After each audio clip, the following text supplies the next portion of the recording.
Assalamualaikum warahmatullahi wabarakatuh. Berjumpa lagi di mata pelajaran geografi, masih di bab pengetahuan dasar geografi. Pada kesempatan kali ini kita akan membahas materi tentang prinsip geografi.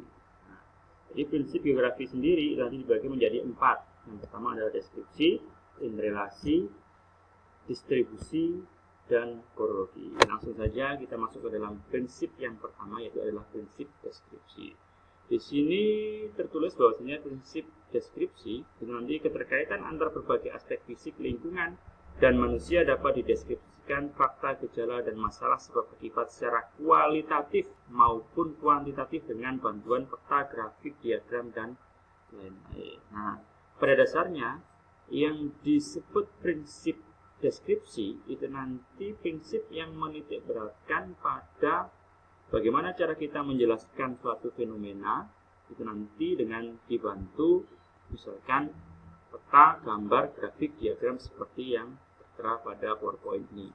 Contoh misalkan seperti ini. Banyuwangi merupakan kabupaten, ya. Banyuwangi merupakan kabupaten paling timur di Pulau Jawa atau disebut sebagai Sunrise of Java. Nah, jadi pada prinsip deskripsi bahwasanya pernyataan tadi menjelaskan kepada publik, kepada kita bahwasanya ini loh Banyuwangi itu adalah sebagai kabupaten paling timur di Pulau Jawa yang disebut Sunrise of Java. Nah, jadi prinsip deskripsi itu nanti dia menitik beratkan pada proses bagaimana cara kita menjelaskan seperti itu.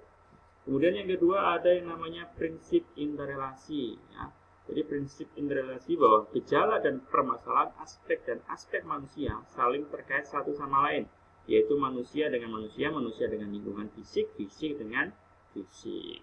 Artinya apa? Jadi prinsip interrelasi itu nanti kalau kita berbicara tentang pendekatan itu hampir sama dengan pendekatan ekologi atau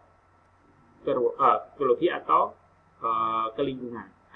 Jadi kalau pendekatan ekologi atau kelingkungan itu nanti dia menitik beratkan pada proses sebab akibat. Ada sebab maka ada akibatnya. Kalau prinsip interrelasi itu nanti adalah hubungan keterkaitan.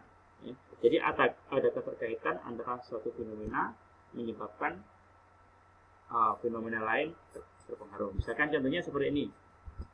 Di sini adalah contoh longsor. Ya. Jadi terjadi longsor di Banjarnegara.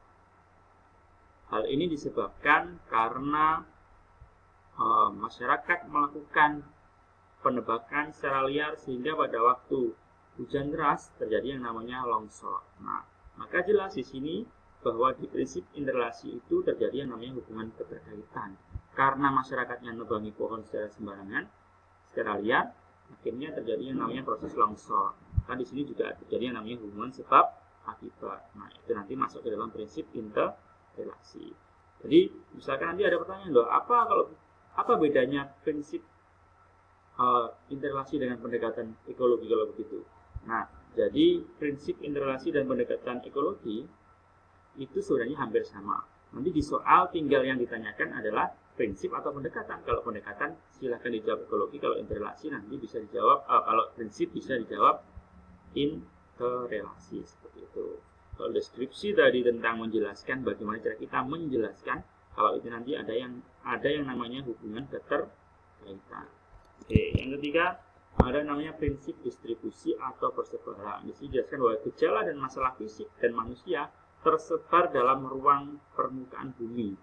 Nah, artinya apa? Artinya prinsip distribusi atau persebaran itu nanti menitik beratkan pada lokasi dan persebarannya. Misalkan di daerah Banyuwangi, di wilayah Banyuwangi terdapat yang namanya Tumpang Bitu berada di daerah Sanggar. Nah, kemudian ada yang namanya Alas Purwo. Ternyata di ujung selatan bagian timur ini. Ternyata ada yang namanya misalkan Belerang berada di Licin, di Ijen. Ternyata ada yang namanya perkebunan tebu atau karet berada di Glenmore. Ternyata ada yang namanya tempat pengalihan ikan ada di Muncak. Jadi nanti yang namanya prinsip distribusi itu nanti menitik beratkan pada lokasi dan persebarannya. Misalkan di sini ada ini, oh di sini ada ini, dan lain sebagainya, seperti itu. Kemudian yang terakhir ada yang namanya prinsip korologi. Nah, prinsip korologi itu apa? Prinsip korologi yang berkenaan dengan kajian gejala, fakta, dan masalah geografi ditinjau dari aspek persebaran, interrelasi, dan interaksinya dalam ruang permukaan bumi yang membentuk suatu integritas atau kesatuan tertentu. Artinya apa? Artinya prinsip korologi itu nanti merupakan gabungan dari prinsip deskripsi, interrelasi, dan distribusi. Jadi nanti pernyataannya dijelaskan seperti apa fenomenanya, kemudian ditunjukkan persebaran fenomenanya itu di mana saja, kemudian ada tidak hubungan keterkaitan. Kalau dalam soal nanti mencangkup 3 prinsip ini, berarti nanti silahkan langsung dijawab korologi. Jadi seperti itu ya. Jadi kita sudah belajar tentang yang namanya prinsip. Prinsip itu ada 4. Yang pertama tadi adalah prinsip deskripsi, itu berisi tentang penjelasan, bagaimana cara kita menjelaskan, bisa dibantu menggunakan tabel, grafik, gambar, dan lain sebagainya. Kemudian yang kedua ada yang namanya prinsip interrelasi. Interrelasi itu nanti berkaitan dengan hubungan keterkaitan atau hubungan sebab akibat. Kemudian yang ketiga ada yang namanya prinsip distribusi atau persebaran, itu nanti menunjukkan lokasi dan persebarannya itu di mana, seperti itu. Jadi tempatnya, lokasinya. Kemudian ada yang keempat adalah korologi. Korologi itu adalah gabungan dari prinsip deskripsi, distribusi, dan interrelasi, seperti itu. Jadi ketiga prinsip digabungkan namanya adalah korologi. Oke, sekian, terima kasih.